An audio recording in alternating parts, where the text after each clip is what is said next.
É por isso que a palavra de Deus ela fala que nós precisamos andar em dois. Porque se um cair, o outro levanta. Olá pessoal, sejam todos bem-vindos. Meu nome é Eliane, estamos aqui com alguns convidados e também com a Luciana, que hoje vai trazer um tema para nós aqui, o tema de libertação. É um tema que é muito importante e que a gente tem muitos questionamentos, muitas perguntas. Nós vamos fazer algumas perguntas para ela e temos certeza que vamos sanar algumas dúvidas também. Luciana, seja muito bem-vinda, tá? Muito obrigada. Então, Luciana, para a gente iniciar esse nosso bate-papo aqui, eu já gostaria de te fazer uma pergunta. Na verdade, não exatamente uma pergunta, mas eu gostaria que você contasse para nós, em poucas palavras, por que o tema libertação é algo tão importante para a tua vida. A gente sabe, já participamos do Retiro Face a Face, já ouvimos a tua história e que esse tema ele é algo muito importante, que trouxe algo muito relevante para a tua vida. Então conta pra gente resumidamente. Então, tudo bem, gente? Eu me chamo Luciana. A libertação na minha vida, ela se iniciou muito nova, né? A minha primeira experiência com a libertação, ela não foi legal. Eu tinha 16 anos de idade, quando eu estava na igreja que eu congregava. O pessoal chama lá na frente, né, para quem quer receber oração, e aquela pessoa, ela tinha o discernimento, né, de espírito para atuar nessa área, e eu fui lá na frente. Foi a minha primeira experiência. Quando eu cheguei lá na frente, ele me expôs. Ele falou para mim assim, olha aqui, vem cá, vem aqui para frente, me levou. Eu fiquei na frente do pessoal. Deus não te chamou para receber oração. Deus te chamou para impor as mãos e orar. Porque Deus te chamou para uma obra de libertação. E aí ele pediu para que eu estendesse a mão. E aí quando eu estendi a mão, as pessoas começaram a cair. Então o meu primeiro contato com a libertação foi sem nenhuma base, foi desesperadora. Eu fiquei desesperada porque eu falei assim, cara, eu acho que eu tenho uma maldição, que eu levanto a mão e as pessoas caem. Eu não tinha entendimento do que era, porque a igreja que eu vim, ela não falava sobre o assunto. Não era dessa maneira. Sim. E aí, uma segunda vez aconteceu do mesmo jeito, só que com um outro pastor, uma outra pessoa de frente, fez o mesmo. E aquilo me deu um desespero muito grande. Porque eu não sabia o que estava acontecendo, eu não tinha domínio sobre isso. Então eu não orava, eu não colocava as mãos sobre ninguém, porque eu tinha muito medo de expor a pessoa. Eu tinha muito medo de colocar a mão e a pessoa cair. E aí tinha aquelas questões em mim, sabe? Eu não estou certinha, eu preciso jejuar mais, eu preciso orar mais, eu preciso buscar mais. Aquilo que é natural da gente fazer. Então, o meu primeiro contato com a libertação foi essa. A importância que ela tem para a minha vida hoje é saber para que Deus nos chamou. Porque Deus nos chamou para libertar o cativo. Isso. Foi para isso que o Senhor nos chamou. O Senhor nos chamou para libertar. Nós fomos chamados para sermos libertadores. E o que liberta, né? Eu sempre falo isso. O que liberta é a palavra de Deus. Por mais que a gente seja instrumento, é a palavra de Deus que consegue libertar aquela vida. Porque Conhecereis a verdade e ela te libertará. Porque eu falo que a palavra de Deus ela é como um bálsamo que é colocado naquela ferida. Nós somos a atadura. Mas a palavra, que é Jesus, porque a palavra é viva, ela é como um bálsamo. Então nós somos instrumento nesse sentido. A pessoa está ferida, aonde tem uma pessoa que tá com questões espirituais, ela está ferida, tem alguma área ali que está aberta. Então a palavra de Deus ela vem como um bálsamo sobre aquela ferida, sabe? E nós somos a atadura porque nós somos instrumento. Por isso que a palavra de Deus ela fala que nós precisamos impor as mãos. Então é por isso que eu falo que nós somos a atadura que vai colocar as mãos ali, porque Jesus é o bálsamo, a palavra de Deus é o bálsamo. Amém. Então essa é a minha primeira experiência, assim, e o que significa libertação para mim. Depois disso, tu foi estudar em cima disso, você comentou até que você já fez curso em cima desse tema libertação, né? Isso. Que maravilha. Aí as coisas foram acontecendo. E continuando assim, nesse mesmo enfoque, 1 Coríntios 12 e verso 8, ele vai falar sobre os dons espirituais. Eu estava estudando esse tema e esse texto, e ali ele fala sobre vários dons. Dons de sabedoria, dons de cura, dons de profecia, dom da palavra, enfim. Mas ele não fala sobre o dom de libertação. Sim. Me fala um pouquinho sobre isso, sobre o dom de libertação especificamente. Sim. Na verdade, a gente atribui o nome libertação. Mas só que na Bíblia não fala sobre o dom da libertação. Fala sobre o dom de discernimento de espírito. Isso. Nós discernimos, é um dom que é o Espírito Santo que nos ajuda a discernir um espírito maligno que está atuando na vida da pessoa. Então não é dom de libertação. A gente fala libertação porque a gente vê pessoas sendo libertas, mas biblicamente não existe um dom para a libertação. A gente trabalha na libertação, mas é através do dom de discernimento de espírito, né? E por isso que várias vezes no retiro, e vocês que já participaram da preparação anterior, a Jéssica que está aqui, eu sempre falo que a libertação, por isso que eu falo que é para todos. Uhum. Porque é o dom de discernimento. É o dom de discernimento. Não, Luciana, mas não tem como. Eu tenho o dom de discernimento e eu posso orar e não tem esse número de pessoas que caem endemoniadas, né? Eu acho que vocês pensaram assim. Isso aí é unção. É unção. O que faz as pessoas, você pôr as mãos, você orar, é unção. Uhum. Mas o dom de discernimento, ele denuncia. Ali tem um problema. Até porque, se nós for para os evangelhos, a gente vai ver quando os discípulos foram tentar expulsar o demônio daquele menino, né? Eles não conseguiram. Logo após, Jesus chegou e expulsou. Os discípulos queriam saber o que aconteceu. Aí está a unção, né? E Jesus vai dizer que existem castas que é somente com jejum e oração. Então, assim, eu vejo essa diferença. Quando você fala da unção e pessoas todas têm o discernimento, podem ter o discernimento, podem ter o dom da cura, o dom disso, mas o que falta é a gente se colocar de joelho, realmente, né? Se colocar de joelho, jejuar, orar, que daí sim a gente vai ter essa unção que você fala. E é o que eu sempre falo, né? Eu não conheço ninguém que foi orar para ter unção para expulsar demônio. Eu não conheço ninguém que fez isso, né? Conhece alguém? Conhece? Alguém conhece? Ninguém quer. Eu também não queria. Sendo honestamente, não era algo que eu falei assim, uau, a partir de hoje eu quero trabalhar com isso. Não tem quem queira. Assim como tem pessoas que têm a unção para cuidar de criança. Ela tem unção. Porque quando ela se junta com as crianças, ela tem muita facilidade de ensinar. Ela tem muita facilidade de trazer a prática do evangelho para a vida daquelas pessoas. Ela tem amor, é unção. Tem outras pessoas que ela tem a unção do ensinamento. Meu Deus, vai vir, eu vou pegar o mesmo material dela e vou estar lá na frente para poder ensinar o mesmo conteúdo e tá todo mundo abrindo a boca. Todo mundo, meu Deus do céu, que hora é essa que isso não acaba? Aquela pessoa que se coloca lá na frente, que prende todo mundo, ela tem unção. Ela tem a unção do ensinamento. Aquela pessoa que prega, o pastor, ele precisa ter unção. Por isso que foi criado, né, um nicho, estou saindo aqui um pouquinho, mas vou voltar. Um nicho de pastores. Tem um pastor que vai para o campo, tem um pastor que cuida das ovelhas. Sim. Foi criado justamente porque eu enxergo o pastoreio na vida dessa pessoa, mas ele não tem a unção de cuidar de ovelhas. Então ele vai abrir igrejas, ele vai ganhar almas, né? Que era o evangelista. Então existe aquele que tem a unção. Tem aquele que puxa. Sim. Então é exatamente isso, né? Um amigo meu, ele fala que ele falou para mim uma vez, ele falou assim, Luciana, é como se você fosse um radar de demônios. Quando você está no lugar, as pessoas elas começam a se manifestar porque denuncia. Sim.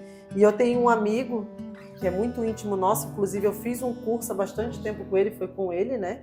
Uma vez a gente parou, o Daniel teve com ele num lugar e só dele ter entrado no lugar as pessoas começaram a se manifestar.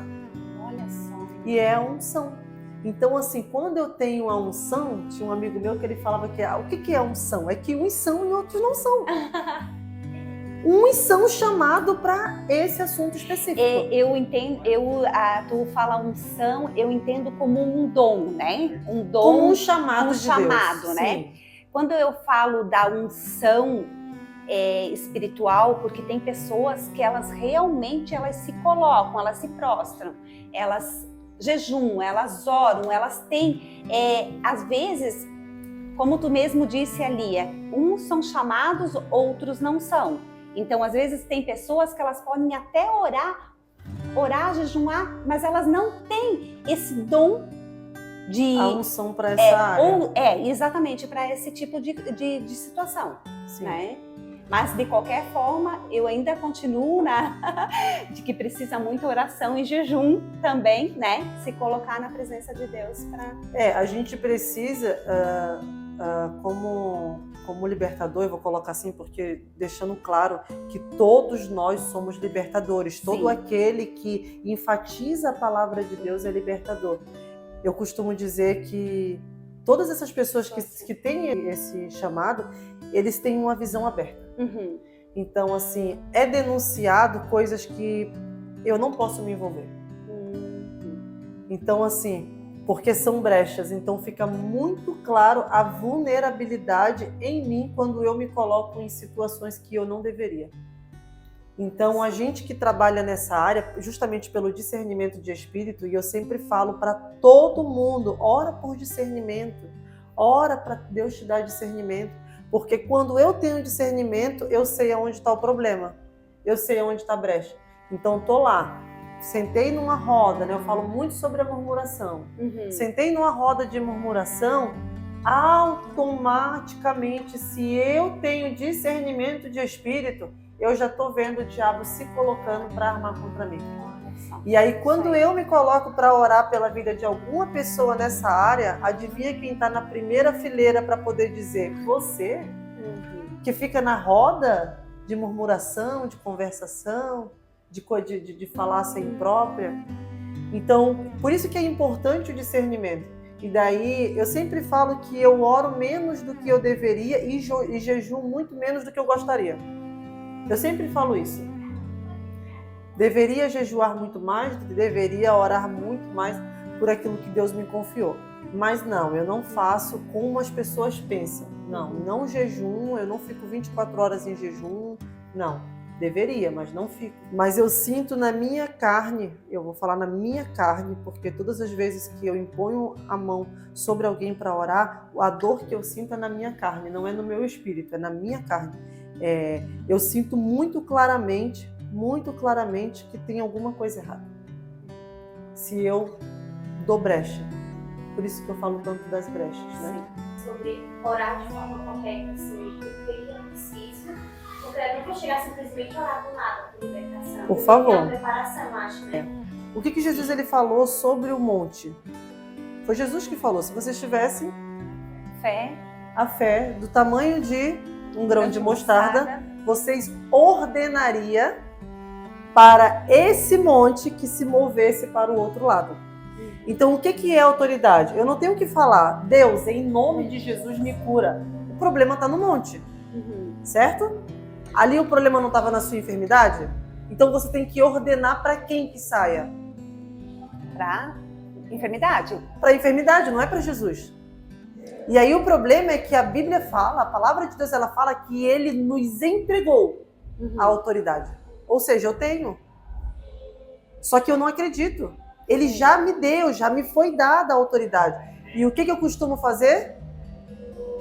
Deus, em nome de Jesus, eu repreendo essa doença em nome de Jesus. Não, Jesus que falou, se tu tem fé, ordena para o monte, que ele vai se mover. Só que acontece, é muito importante a gente devolver para quem é dono da glória. Então, eu ordeno. O que o Espírito Santo falou para você? Ora com autoridade. Imagina você falar para sua filha assim agora, ó. Como é que é o nome da tua filha? Helena. Como é que é o nome do teu marido? Em nome do Rodolfo, sai daí agora. Helena. Rodolfo, Helena. Em nome do Rodolfo, sai daí agora. Ela vai ficar assim, ó, hã? Agora se você falar assim, ó, Helena, sai daí agora que eu tô te mandando. Ela vai falar assim, cara, eu vou sair daqui agora, porque senão essa mulher vai me esganar. É assim. Então nós precisamos ter autoridade, porque já nos foi dada. Só que o que acontece? Eu vou chamar de misticismo, tá? E quero que vocês me entendam. Se tornou um misticismo muito grande dentro da igreja, em que eu não tenho autoridade. E o diabo adora isso. Adora isso. Porque o que Jesus falou? Que nós faríamos obra Muito maiores que ele. porque nós teríamos tempo para fazer. E ele não teve muito tempo, nós teríamos tempo. E aí a gente fica se invalidando por causa de misticismo. Não, eu não posso falar no meu nome, porque se eu falar no meu nome, meu Deus do céu, vai começar, eu vou começar a me achar, eu vou começar a achar que é eu que faço. Não, gente, isso que eu falo, que se tirar Jesus não sobra nada, quem falou comigo foi Jesus. Eu não criei esse... Foi o Espírito Santo que falou para mim numa época que eu comecei a me achar muito. Porque, gente, é muito sério o negócio. A gente tem que tomar cuidado. E eu falo que todo mundo, um dia na vida, se gloriou por aquilo que estava fazendo. E se você não passou por isso, você vai passar. Você vai passar um momento que você fala assim, ó, cara, olha o trabalho que você fez, excelente! E aí o Espírito Santo, num dia desse, falou para mim assim, olha, se eu tirar a minha presença da sua vida, não sobra nada. E aí eu fiz assim, e eu falei, é verdade. Por isso que uma coisa que eu não gosto muito é de elogio. Eu procuro assim que as pessoas não gostem que fiquem me elogiando se eu fiz alguma coisa certa. Porque eu sei, eu me conheço. Em algum momento eu posso querer me achar por aquilo que eu fiz, entende? Então assim, às vezes o Cirino diz, Helena, você faz? Não, eu não faço. Sabe, assim, então pra mim eu prefiro que as pessoas não fiquem me elogiando, sabe? Pra mim não chegar a esse ponto de me achar. O maior segredo do elogio é devolver a glória. Mas quando você recebe ou na hora ou para não dentro da pessoa, você chegar num ambiente sozinho, você devolver essa palavra para Deus. Você fazendo isso, você não aquilo vai não desce trazer do para o coração coração. com orgulho. Agora, quando você não faz uma, não faz duas, não faz três, aquilo desce ao coração. Permanece. E você fica desejoso por ter elogios. Você sempre faz pelo elogio. Quando você devolve a glória, não. Você sempre fica desse jeito. Mas você entende que é dele. Então você recebe elogio e devolve a glória para ele. Porque você sabe que não é para ti, e você devolve todo aquele elogio e tudo que foi feito do Senhor. Como saber se uma pessoa ela foi liberta ou não? Como saber se uma pessoa foi liberta ou não? Não sei. Não sabe. Não faço ideia. Porque assim, isso não está nas nossas mãos. Porque o pecado, ele é atraente e ele nos convida. E todas as vezes que a gente é liberto, ele vai ficar um vazio. E eu gosto muito de falar sobre o vazio, porque não é falado. Então, assim, eu vou falar de mim. Teve uma situação minha que eu tinha uma questão lá da minha família, né? Que era uma herança hereditária. Eu vou falar no português, né? Uma maldição hereditária. E eu não sabia do conhecimento dela. E no momento em que eu fui liberta, né? Que foi quebrada essa maldição na minha vida, ficou um vazio. E eu não sei se por ter o discernimento espiritual, eu acredito que não. Eu acredito que todo mundo sinta esse vazio. Eu acredito. Ficou um vazio muito grande em mim. E foi desesperador. Porque eu não sabia o que fazer. O que eu vou fazer com esse vazio? Quem sou eu? Bateu a crise da identidade. Quem sou eu? Eu sou uma mentira. Se tem um mal atuando dentro de mim, né, me influenciando por tanto tempo, todas as decisões que eu tomei até aqui foi eu, sozinha? Então, quando ocorreu todas essas perguntas dentro de mim muito rapidamente, eu procurei alguém para conversar, né? Só que ninguém tinha isso para me responder. E eu não sabia me responder porque eu nunca tinha sentido isso. E aí eu peguei e procurei assim no olhar das pessoas alguém que pudesse me falar algo e ninguém tinha, porque ninguém sabia. Ninguém nunca tinha relatado sobre esse vazio. Porque eu já era cristã. Sim.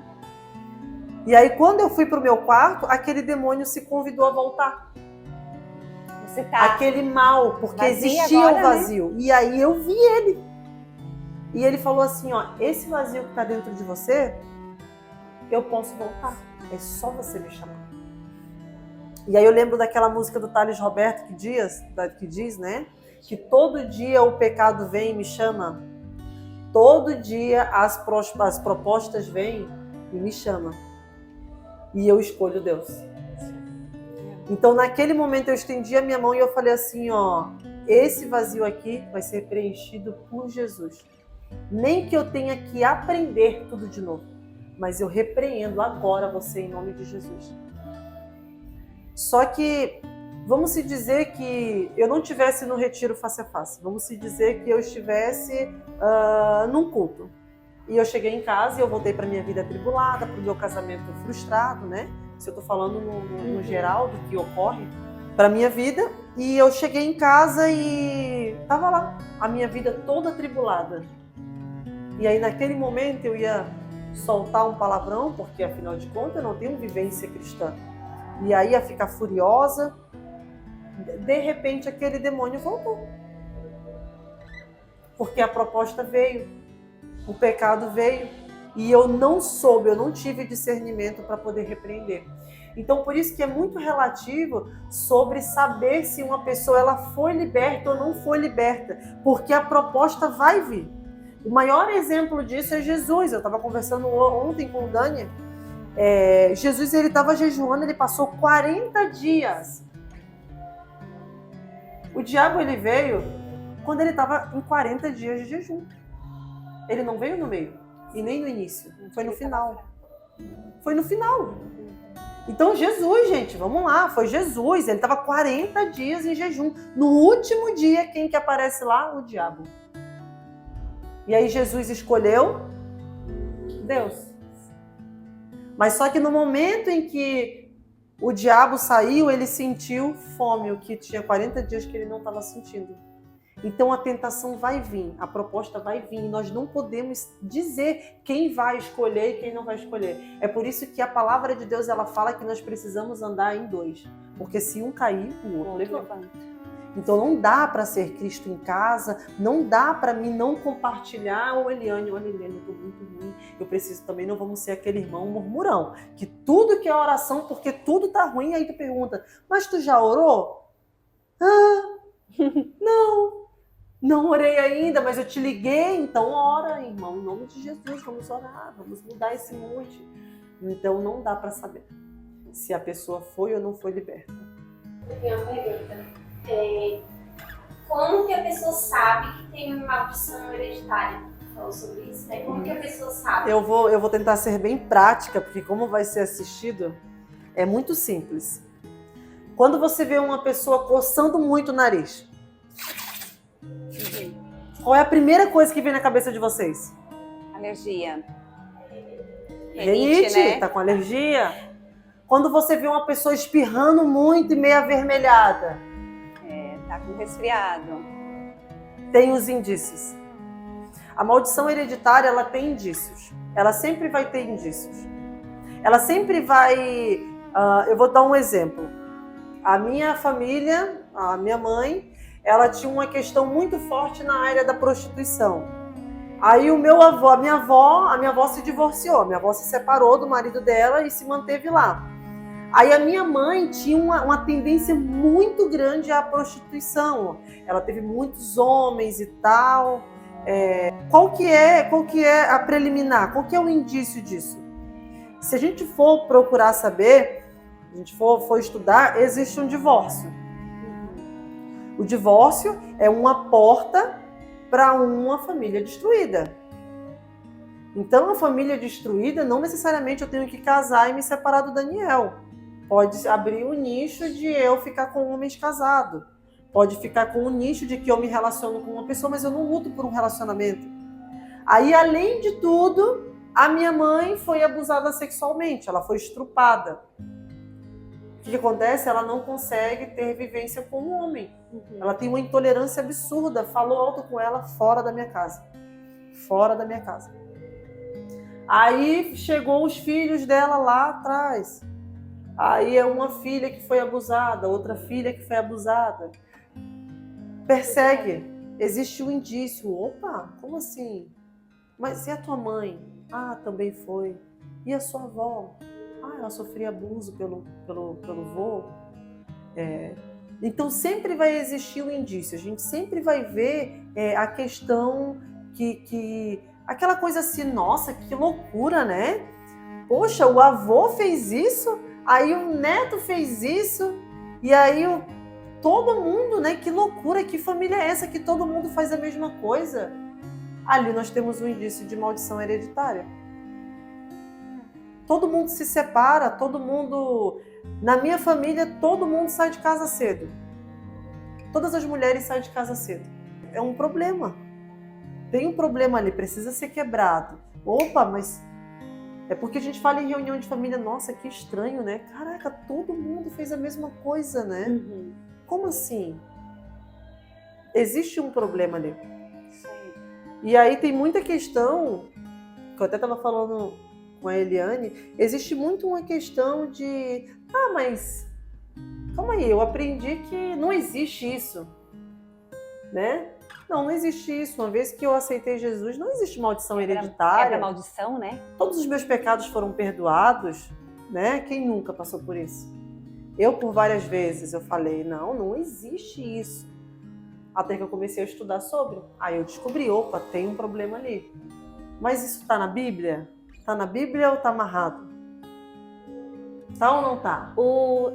Estava lendo lá em Êxodo, agora eu não vou lembrar exatamente o capítulo, que vai falar sobre a maldição hereditária lá, que Deus visita na 3ª e 4ª geração, né? Então é algo bíblico, que já vem. E se não for quebrado, daí eu gostaria que você explicasse um pouquinho mais, pegando a pergunta da Jéssica, explicasse um pouquinho mais como que é feito para quebrar essa maldição hereditária. Bom, a quebra da maldição hereditária, a primeira coisa, ela precisa ser feito, eu costumo chamar de rastreio, porque eu preciso saber a raiz desse problema para a gente poder identificar, o problema está ali, né? O problema está ali. A primeira coisa é uma conversa, a gente precisa ter uma conversa para saber aonde que está o problema, de onde é que você descobriu, por que tem um indício. Toda quebra de maldição, Davi, ele foi o maior exemplo que falou sobre isso. Perdão de pecados e tudo mais, sempre vai estar no arrependimento. Então, quebra de maldição, arrependimento. Eu preciso me arrepender daquilo que foi feito. Luciana, mas não foi eu que fiz. Não foi você. Mas não tem como. Quando a Bíblia ela não fala sobre você. Todas as vezes que a Bíblia fala sobre iniquidade, todas as vezes que você vê falando na Bíblia a palavra iniquidade, está falando sobre maldição hereditária. Está falando sobre herança hereditária. Pecado é aquilo que eu cometo. Iniquidade não é eu, veio lá de trás. E aí chegou em mim. Aí eu vou cometer o pecado. Mas aonde que está isso aqui? De onde que surgiu isso? Iniquidade, a minha mãe fazia, meu pai fazia, minha avó fazia, e assim ia indo. É uma continuação. E aí, quando chegou na minha geração, eu faço, daqui por diante é mais 4 gerações. Porque o que Êxodo fala? Que visita até a 3ª e 4ª geração. Dos pais nos filhos. Então, assim, eu tenho filho, eu tenho o Wellington e a Tutu. Eu pratiquei do pai nos filhos. Entendeu? E aí se inicia aqui até a 4ª geração. Porque quando fala sobre 4 gerações, está falando assim, o meu bisavô não fez, aí o meu avô não fez, o meu pai não fez, chegou na minha geração. Até a 4ª geração pode ocorrer. Mas se na 4ª geração, eu sou a 4ª geração, eu pratiquei, daqui se inicia de novo. Então, por isso que no texto mais adiante, aí fala sobre até 1000 gerações daqueles que abençoam, que amam a Deus. Amam a Deus. Ou seja, chegou na minha 4ª geração, eu não pratiquei. Nenhum dos meus irmãos praticaram e tal. Vai dar continuidade. Com os que amam a Deus. Ali se quebrou a maldição. Mas é muito difícil socorrer, porque nós estamos debaixo de maldição. Como assim, Luciana? Sim, o Brasil, nós somos brasileiros, nós somos dessa terra aqui. Então estamos debaixo de maldição. Então eu identifiquei, eu vou pedir perdão. Eu vou pedir perdão pelo que o meu pai fazia. Ele não sabia o que ele estava fazendo. Então eu vou falar, Deus, eu quero te pedir perdão pelo que o meu pai fez. E de coração, um arrependimento. Deus, perdoa o meu pai. Ele não sabia o que ele estava fazendo. E me perdoa também porque eu não sabia que isso era uma maldição. Eu não sei de onde isso começou. Mas me perdoa. Me ensina, Jesus. Eu quebro agora toda a maldição dos meus descendentes. Eu não quero que os meus descendentes sofram isso. Eu quebro agora essa maldição. Então, a quebra da maldição, ela sempre tem que vir através do arrependimento. E é por isso que é tão difícil ser quebrado. Por quê? Porque as pessoas não se arrependem. Normalmente, elas vêm trazendo a maldição como uma corrente. Porque tem indícios, lembra? Não tem como eu coçar o nariz e ninguém assimilar isso ao resfriado, a uma rinite. Então a pessoa ela vem trazendo correntes e ela não quer largar essas correntes, porque ela quer ficar falando que eu fui abusada, aquilo ali virou um ursão gigante que agarra, porque é uma iniquidade que precisa ser passada adiante. E aí uma coisa que uma pessoa me perguntou, eu não lembro quem foi, Luciana, então por que Deus não quebrou isso? Porque Deus ele veio para cumprir a lei. E a maldição, ela cumpre a lei. Você fez errada, ela cumpre a lei. A maldição, ela tem que ter uma raiz. Então, se tem uma raiz, ela precisa estar ali, porque é o resfriado. Eu não botei um casaquinho, eu tomei banho quente. Até porque aí entra a questão do livre-arbítrio, né? Por que Deus não quebrou? Porque Ele nos deu o livre-arbítrio. Então, a gente tem o livre isso de escolher, de quebrar a maldição, de não fazer igual aos nossos antepassados. Se a gente for olhar, né, o próprio... Vou falar de Noé. Vai ser bastante com Michele e com Dani em casa. Noé é um exemplo disso, né? O filho de Noé, Cã. Ele foi o maior exemplo disso. Ele pegou e viu lá o pai nu e ele riu. E ele foi correndo contar para os outros irmãos. Só que os outros irmãos, eles escolheram não fazer o mesmo que Cã. Não fazer o mesmo que Cã. E é o maior texto que fala sobre maldição. Eu fiquei maravilhada essa semana que eu comecei a estudar bastante sobre esse assunto. Quando Noé acorda, ele viu que ele dormiu nu e acordou com uma roupa cobrindo ele. Opa, o que aconteceu aqui? O que eu estou vestido? Quem que entrou aqui? E aí o irmão pega e fala, o filho pega e fala, olha, Cã entrou e te viu nu e nós não queríamos ver a sua nudez, nós cobrimos. E aí ele chama e fala assim, ó, maldito seja a descendência de Canaã. E quem que era Canaã? Canaã era filho de Cã. A maldição foi para a geração de Canaã, não foi para Cã. Não foi para Cã, Cã era o filho. Então pulou ali Cã, foi para Canaã. Eu amaldiçoo a geração de Canaã. Cã era o filho, então por que Canaã foi amaldiçoada, a geração de Canaã, que era o neto? Porque foi de geração para geração. Cã ficou de boa. Mas imagina só a situação de Cã. A minha descendência está amaldiçoada, porque a minha geração não está em mim, está no meu filho. Entendeu? Minha descendência, os meus filhos, eu libero toda sorte de bênção para os meus filhos. Se eu vejo que os meus filhos estão debaixo de maldição, eu estou embaixo de maldição, porque eu vou ver os meus netos embaixo de maldição.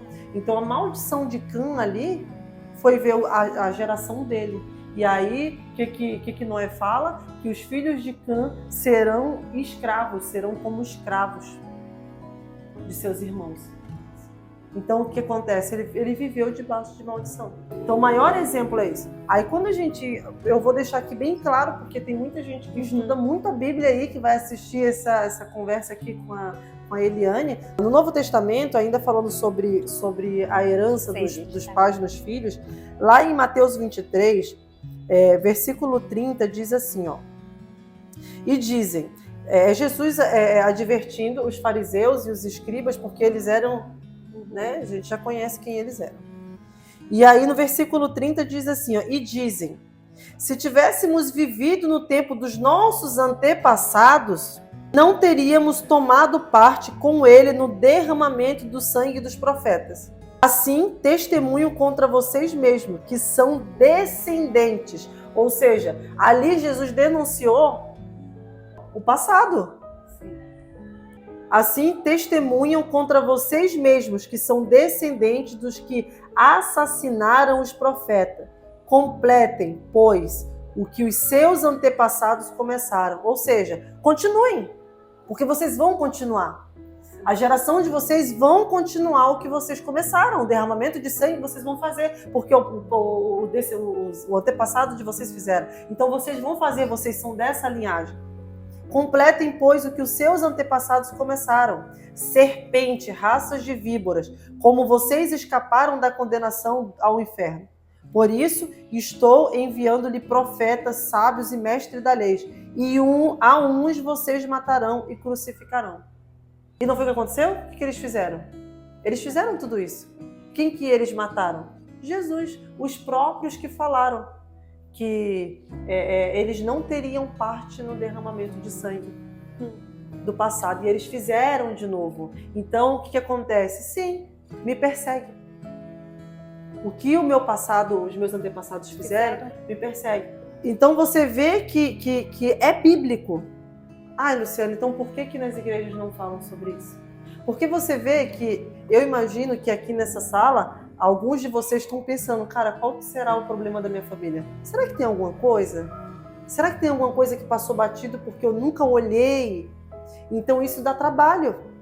Dá trabalho a gente começar a orar, dá trabalho eu te acompanhar para poder te ensinar, olha, isso aqui você não pode, olha, mesmo que exista uma maldição evidente da tua família, nós temos que orar, e aí sim, nós oramos, nós renunciamos, nós pedimos perdão, e isso agora ficou jogado lá no mar do esquecimento, porque a gente não tem como ficar trazendo um corpo morto para o nosso hoje.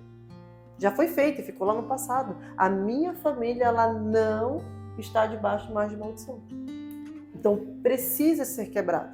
Lá no Retiro Face a Face, e a gente já ouviu você falar muitas vezes, dentro também da preparação aqui, sobre o demônio ser legalista. Eu gostaria que tu falasse um pouquinho sobre essa legalidade. Sim, eu falo bastante sobre isso, porque o mundo espiritual, ele é muito organizado. Embora a gente fala sobre brecha, olha, não dá brecha. Se a gente for ler na Bíblia sobre a brecha, se coloque na brecha, ali nos muros, quando a Bíblia relata, a brecha cabia um ser humano. A brecha não é como a gente pensa. Eu, quando falo sobre brecha, eu imagino uma frechinha da porta. A brecha cabia homens de guerra e homens grandes. Aquelas brechas, os homens se colocavam ali justamente para que não fosse um caminho de entrada para os inimigos. Quando eu falo que o diabo ele é legalista, porque se a gente for lá, vamos lá para a Bíblia, eu gosto muito da Bíblia. Quando Jó, teve o ocorrido lá de Jó, que o diabo estava lá pairando sobre a terra, né, passeando, e ele chegou e trouxe para Jesus, para Deus, né, a Trindade, falando que Deus falou para ele, vixe lá, o meu servo Jó, homem íntegro, que anda com Deus e tal. E aí ele pega e ele fala assim, também? Olha a legalidade. Também?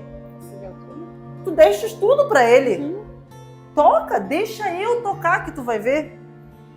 Tu vai ver que ele vai te negar. E Jó, ele não conhecia Deus.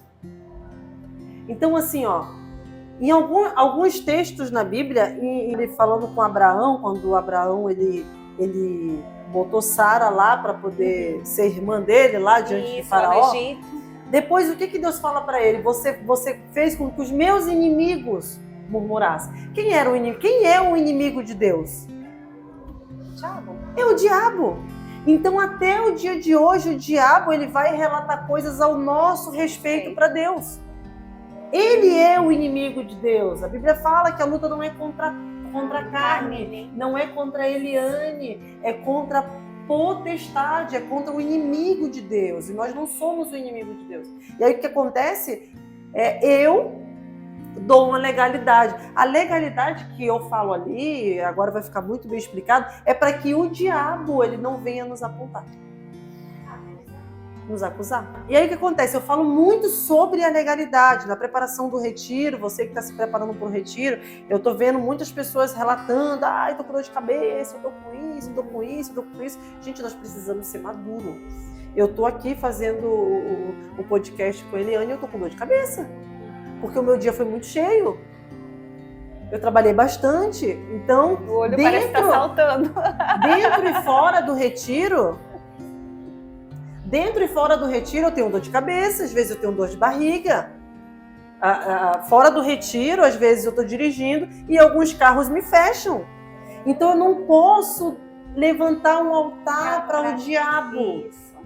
Sabe? Eu não posso dar importância para o diabo na minha vida. Para ele, né? Ele não pode. Então, assim, quando vem uma demanda dizendo assim, eu estou sendo muito atacada, eu já começo a pensar, essa pessoa está dando legalidade para o diabo?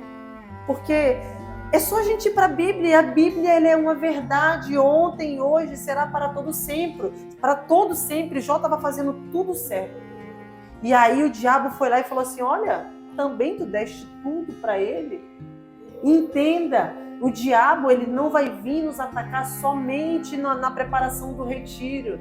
E aí eu fico me perguntando, quando as pessoas elas vêm e falam assim, eu tô sendo muito atacada nesse jejum, eu fico pensando, eu fico olhando assim, fico me imaginando sendo Deus. E olhando e falando assim, essa pessoa tá reclamando porque ela tá fazendo um jejum. Então para que eu chamei ela? Ela está reclamando, dizendo que o diabo está atacando ela, mas então quando ela não jejua, o diabo não ataca ela? Como assim? Tem lógica. Como assim? O que está acontecendo então? Então ela só é muito crente na preparação do retiro? Quando não tem preparação, então ela não é tão crente. Ela não guarda a boca dela, ela não se consagra, ela não consagra a casa dela. Você está entendendo? Sim. Eu não sei se faz sentido. Eu acho que é porque quando a gente está fazendo jejum e orando, a gente fica mais sensível, porque a gente está alimentando mais o nosso espírito, que é a nossa carne. Então, por isso que tem muitas pessoas que acham que sente mais, sabe? Sente mais esse ataque. E sente mais. Que seja por isso. Não, o ataque ele é iminente. Só que eu sempre falo, quando eu sou atacada, primeira coisa, eu faço uma autoanálise. O diabo pode tocar nessa área da minha vida? O que a palavra de Deus diz? Não, ele não pode. Por que ele está tocando? Você está entendendo? Será que eu estou usando de autoridade dentro da minha casa? No sentido de olhar e dizer assim, olha, Satanás, aqui tu não vai tocar, porque aqui, sobre a luz da palavra de Deus, você não pode tocar. E a palavra de Deus não diz que em tudo aquilo que eu tocar, abençoado será? Então eu vou colocar as mãos, eu vou orar, em nome de Jesus. Tudo aquilo que o diabo possa estar tentando contra a minha vida, seja de acidente de carro, seja sobre a minha saúde agora, eu estou tocando, a palavra de Deus diz isso. Eu já te dei autoridade. Então eu estou praticando o que a palavra de Deus diz ou eu estou praticando o misticismo dentro da igreja?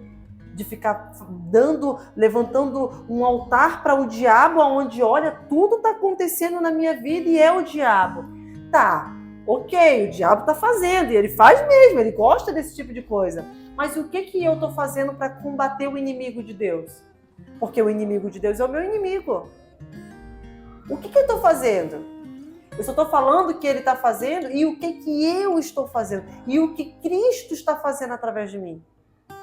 Até porque quando eu abro minha boca, eu entendo dessa forma. O inimigo ele não tem poder sobre os nossos pensamentos. Ele não conhece os nossos pensamentos. Ele não é onisciente.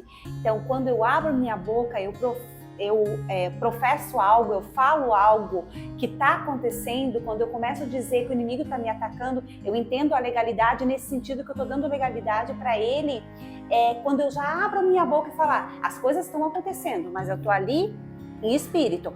Por que se fala muito em falar em línguas, né? Porque eu estou falando só eu e Deus, né? Ou então orar em espírito, porque o inimigo não sabe o que eu estou orando. Eu posso as coisas estar acontecendo tudo ao meu redor, tá ali desmoronando, mas eu não estou dando legalidade para o inimigo para dizer para ele, tá acontecendo isso, tá acontecendo aquilo na minha vida, entende? Sim, gente. Dando, como se eu estivesse dando brecha para ele começar a aplaudir. Tô vencendo. Penso dessa forma que seja assim. né? Eu tenho que saber qual o meu lugar. A palavra de Deus, cara, a palavra de Deus ela fala que eu sou como a menina dos olhos. O que é a menina dos olhos? Não é uma menina, não. É a menina dos olhos, é uma parte sensível do olho. É uma parte pequenininha guardada dentro do olho. Eu sou como a menina dos olhos de Deus. Olha o nível de importância que eu tenho para Deus. Olha o nível. Deus ele quer que eu flua, mas eu não posso ter medo do diabo.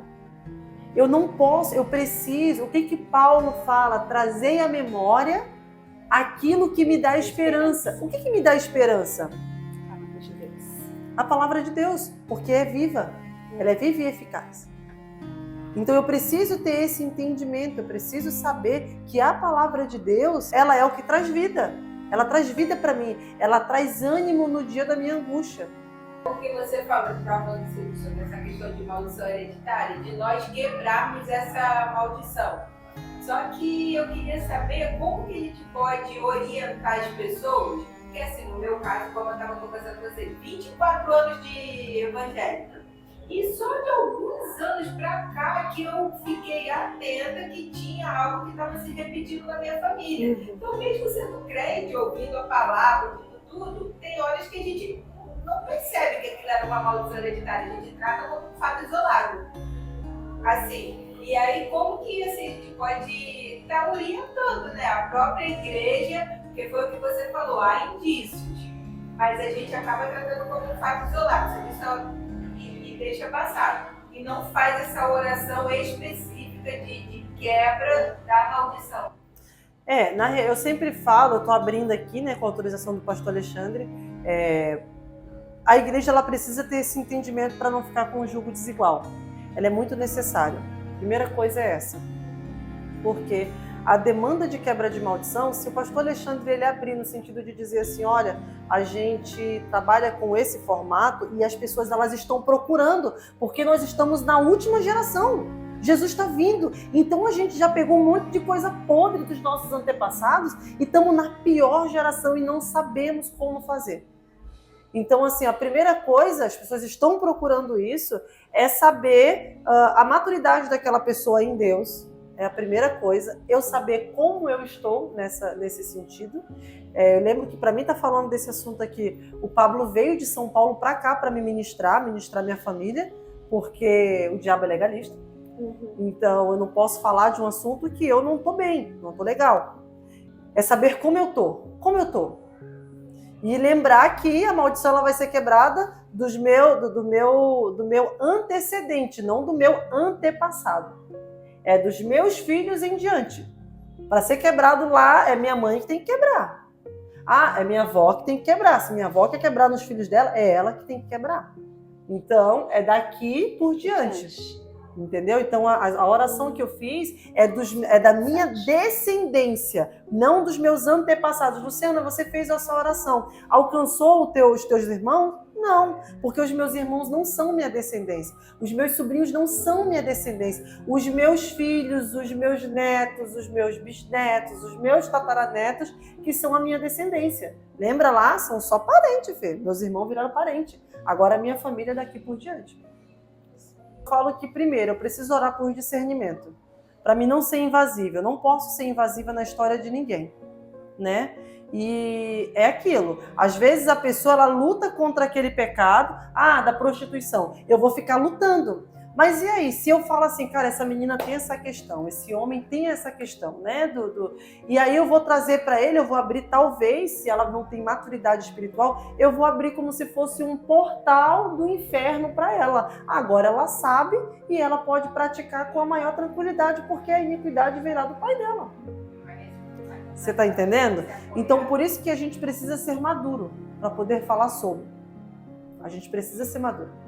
E para nós encerrar todo esse bate-papo aqui, a gente já comentou sobre isso, Luciana, mas assim, em pouquíssimas palavras agora, me fala assim, como a gente já comentou sobre a maldição hereditária, né, tudo, mas assim, para que haja libertação, que tipo de oração nós devemos fazer? Como que a gente deve proceder na oração? Nesse mesmo texto de Mateus 23, Jesus ele adverte os fariseus e ele fala que eles são como sepulcros caiados. Então, assim, e nós sabemos que os fariseus, eles são referência de oração. Eles são a maior referência de oração que nós temos. Eles oravam bonito e bom. Eu sempre falo que é melhor obedecer do que sacrificar. A obediência, ela é a maior chave da vitória. Quando eu obedeço a Bíblia, e você pode perguntar e falar assim, Luciana, então você é uma santarrona, você obedece tudo na Bíblia. Não, porque quando eu penso que eu descobri sobre um assunto, eu descubro que eu não aprendi nada ainda, tem muita coisa. Quando eu olho e falo assim, caraca, esse assunto agora eu tô sabendo. Eu falo, não tô sabendo de nada, olha só essa vírgula aqui que eu nunca vi aqui nesse lugar. Então, o que acontece? A obediência a Deus, ao nosso marido, aos nossos pais, aos nossos líderes, aos nossos pastores, aos nossos patrões, é o melhor jeito da gente ser liberto. Porque Jó, ele foi o maior exemplo de obediência. Ele fazia aquilo que era reto diante de Deus. Ele não fazia por conhecer a Deus, por orar a Deus, não, era por obediência. Era por obediência. Os maiores fracassos da Bíblia, e todos eles, da realidade, eles foram exercidos debaixo da desobediência. Então, assim, orar é muito bom, porque a oração é um diálogo com Deus. Então, eu estou falando com o meu melhor amigo. Eu estou falando com Deus. Então, eu sei que ele está aqui. Eu sinto ele aqui nessa sala. Eu acho que eu estou até vermelha, né? É muito evidente que o Espírito Santo está aqui nessa sala. Então, assim, a oração, ela é isso. Eu me aproximo do Espírito Santo. Só que a obediência, ela é muito mais importante. O ler a palavra de Deus, ela é muito mais importante. Porque o que eu estou obedecendo? A que eu estou obedecendo? E as pessoas, elas têm muita preguiça de ler a Bíblia. Elas têm muita preguiça de estudar a Bíblia. Eu nunca li a Bíblia toda, cronológica, mas eu já estudei muito a Bíblia, de pegar um texto só, e eu falo assim, cara, eu vou ficar nesse texto aqui por 1 ano se for necessário. As pessoas, elas não querem fazer isso. Então eu preciso saber qual que é a demanda da minha casa, o que o Espírito Santo tem para a minha vida, qual que é a minha identidade em Deus. Sabe? Deus, ele quer que a gente precisa ser original diante de Deus. A Bíblia fala, Paulo, ele falou, sede meus imitadores, assim como eu sou imitador de Cristo. Então, como é que eu vou imitar Jesus? Como que eu vou imitar Jesus? Jesus quer que eu faça isso? Não, Jesus não quer. Vamos viver segundo o que Jesus faria. Jesus, ele foi o maior exemplo de obediência, né? Exatamente. Então, assim, respondendo a tua pergunta, não é sobre a oração. É sobre eu renunciar a mim. Eu sempre falo para as pessoas, se eu quero me sentar numa roda que vão estar falando da vida dos outros, é claro que eu quero. É tudo que eu mais quero. Eu posso? Não, eu não posso. Eu quero mentir? Às vezes sim. Meu Deus, cheguei atrasado no meu trabalho, no ensaio, sei lá. Eu quero, claro que eu quero. Eu fico pensando na minha mente, cara, eu vou inventar, porque essa desculpa aqui é a desculpa perfeita, mas eu posso? Não, eu não posso. Então sempre é sobre obediência. Você quer ser um exemplo diante de Deus, você quer ser usado por Deus, seja obediente. Porque quando você for obediente, não tem como você começar a estudar isso aqui e você não se dedicar à oração. Porque você vai ver que isso aqui vai te levar à oração, vai te levar para perto de Deus. Então obedeça, leia a Bíblia, que a oração vai ser consequência de tudo isso. Aleluia. Amém. Obrigada, Luciana, por todas essas palavras que trouxe ao nosso entendimento, né? Obrigada a vocês também que participaram aí. Eu espero que tenha sido esclarecedor para a vida de vocês. Com certeza, para mim foi muito. Aprendi muito hoje. Muito obrigada, tá? Que Deus continue abençoando a tua vida maravilhosamente. Tá? E vamos para o face a face. Isso aí.